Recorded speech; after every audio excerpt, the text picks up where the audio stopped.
everyone, it's Laurie from Cook Scrap Craft. Welcome back to the channel. Today I have a process video for you that is a bit of a scrap lift from a very old Creating Keepsakes magazine. It's from June 2008. I found this magazine at my parents' house. It was one of my mom's, and I went through it and I saw this whole thing. It was a whole feature about creating, it's easy patterns, and basically it gives you the dimensions and the supplies you're going to need and helps you scrap 3 quick and easy designs. So there's a single page layout.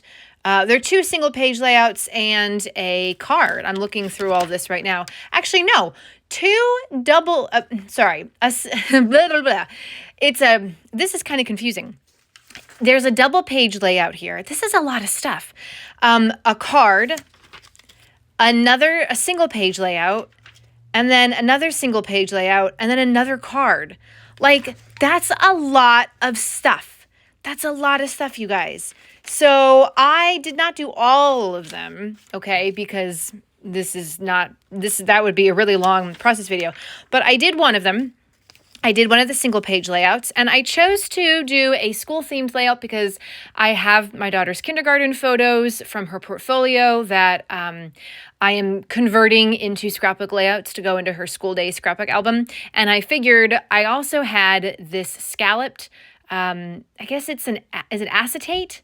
It's see-through and it's a little plasticky, so it might be that, but it was a scalloped acetate piece and it had apples on it. And because you need a scalloped piece in this magazine design thing, I was like, you know what? I could use that in place of a solid piece of cardstock with scallops and just, make it a school layout and kind of do my own thing with it, right? So it's kind of what happens here.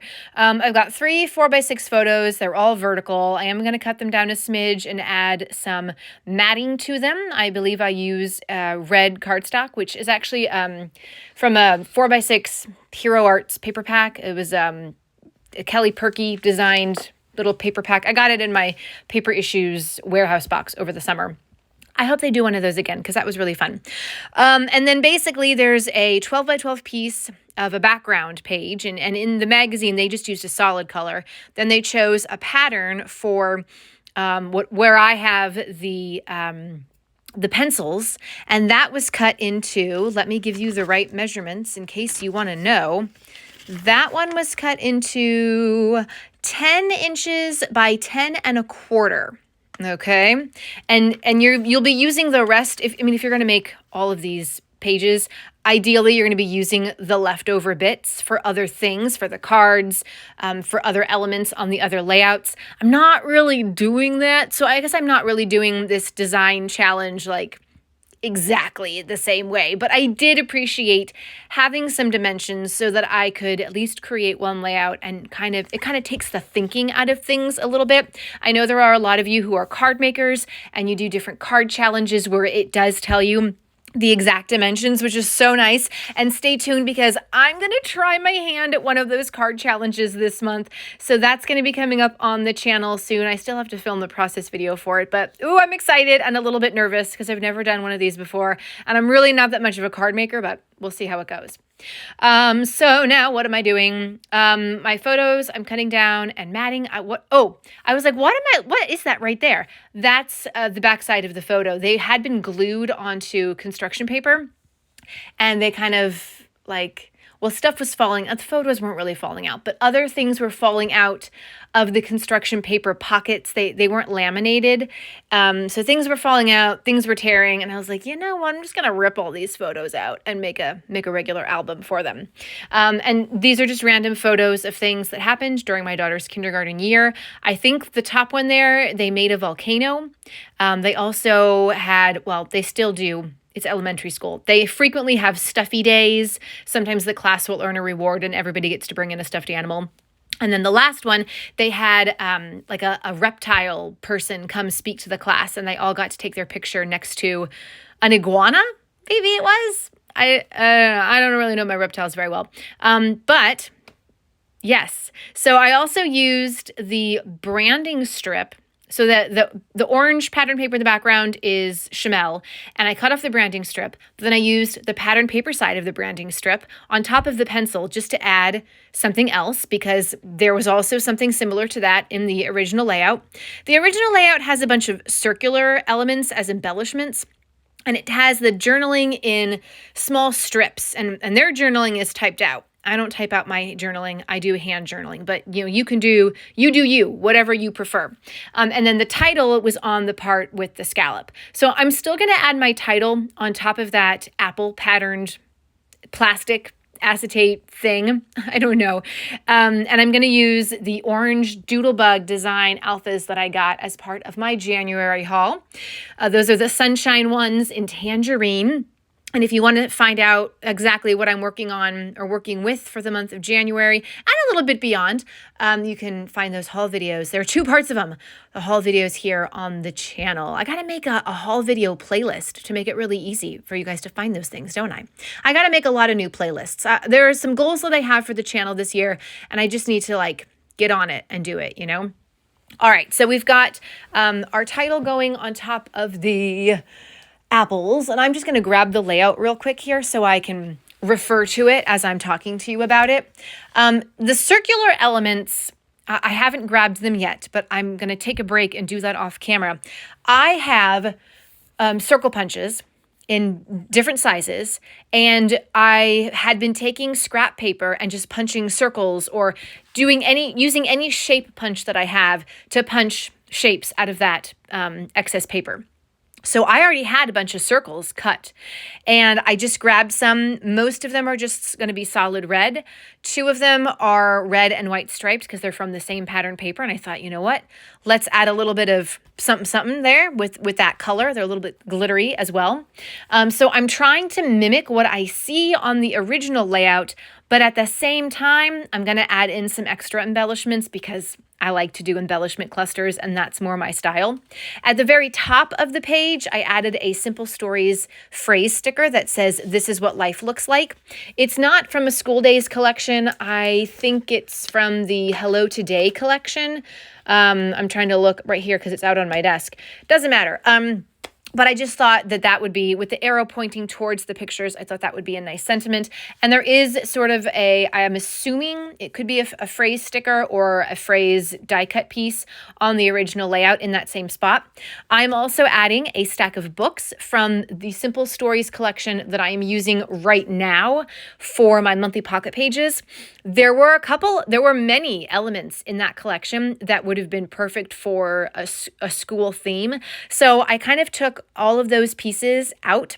I don't like to use the monthly pocket page collection for other things until I'm sure I'm done with the monthly pocket pages. However, these elements were just too good for me to pass up. So I've got a stack of books sticker. And then I also had this cute little package of little bumblebees that I thought, why not use them here? Because they've got the yellow in them, which mimics the pencil paper. And the black is just a neutral. It can go with anything. So I'm adding in some of those. Those might be from Doodlebug. I'm not sure, but they definitely came in my Paper Issues warehouse box. Then I'm looking at doing some embellishment stuff down at the bottom. So I'm doing 2 more phrase stickers from the Simple Stories collection. It says, "Everyday happiness, and you deserve a whole sheet of gold stars," which I thought that one was perfect for a school-themed layout, along with another bumblebee. And I did that down there because, again, there are 2 phrase pieces down at the bottom of the original layout. Now, they had some journaling down at the bottom underneath the scalloped piece. And so I have this journaling spot from a Simple Stories sticker book. And I was pretty certain I was going to put it down there at the bottom. And then as I continue kind of going on with this layout and looking at all the different embellishments that I have, I was like, maybe I should just do journaling like they have also in the original layout up at the top next to that top right photo. So they have journaling next to the top right photo and down at the bottom underneath the scallop piece as well. I didn't really need all that space. I wasn't going into specifics about what each of these photos were. I actually wasn't totally sure what everything was or the dates that this stuff was taken. So I'm just going to be very general, like these are some fun experience that she got to have in kindergarten, and then just doing the year. It was the 2021 to 2022 school year. But you can see I'm kind of messing around with the placement of that other sticker, that vertical sticker journaling piece. I'm like, maybe I could put it there and then just do an embellishment cluster down there. I mean, honestly, if you were doing this layout, you could do it either way. It's really dependent on what you think works best. But I really did have my heart set on having the journaling be down at the bottom. And so that's ultimately where I end up putting it. And I still get an embellishment cluster right next to it. So it's not like a total loss. I've got a pencil and an eraser from the Simple Stories ephemera pack. And then I've got another little bumblebee that I'm going to put on top there. And then up at the top where I was considering putting some journaling, there's a cool floral pencil pouch, which is pretty neat. See, I think sometimes that Simple Stories collection that I'm using, I think that for some people, they use it for their planner stuff or their bullet journaling. So that's why there are pencils and pens and containers of pencils and pens. But I'm not using it for those things, so I don't mind taking some of those elements out of that collection and using them where they make more sense. I also did a chipboard ruler because, of course, this is school and you always have a ruler in your toolbox. That's what they call their pencil box at school, their toolbox. And then another little bumblebee up there. The bumblebees are not flat. They're a little dimensional. I guess they're a little bit puffy. Yeah, I'd say they're puffy. And then over on the top right of the scallop piece, I have a Simple Stories sticker that has one of those containers with the pencil, pen, and scissors, and then another pencil die cut piece and another bumblebee with some glittery wings. I think for the most part, all the bumblebees have glittery wings, which is kind of nice and goes with the glittery stripes in the circles that have the red and white stripes. So everything connects, even if I didn't totally do that on purpose, right? That kind of reminds me of when you read a book in a language arts class and they're like, what's the deeper meaning? Why did the author choose this color? Why did the author choose that food for the character to eat? And you're like, I don't know why. And if you ask the author is going to be like, I don't know. I like that food, or that color was on, like the color of my dog. You know, like there's always some deeper meaning that we're supposed to be finding from certain things. And sometimes like it just is. It's not, there's nothing deeper to it. Okay. And sometimes things just like randomly come together and you're like, oh, well, I guess I could tell people I did that on purpose, but I didn't. So that's just how scrapbooking goes sometimes. Sometimes you just have happy accidents and you're like, hey, isn't that funny how all of this kind of connects in some way through one feature or another? Anyway, I feel like I'm getting kind of off topic. So I'm doing my journaling down there. Like I said before, it's not very specific journaling, but that's okay. This is going to go into my daughter's school days album, and you are going to see the close-ups of this coming up right now. So hopefully this gives you a little more detail into how everything looks and the dimension and blah, blah, blah. And let me know if you have any questions about this in the comments. Give this video a thumbs up if you enjoyed watching it. And if you haven't subscribed yet, consider doing so you don't miss out on more process videos and scrapbooking fun. I'll see you next time. Bye.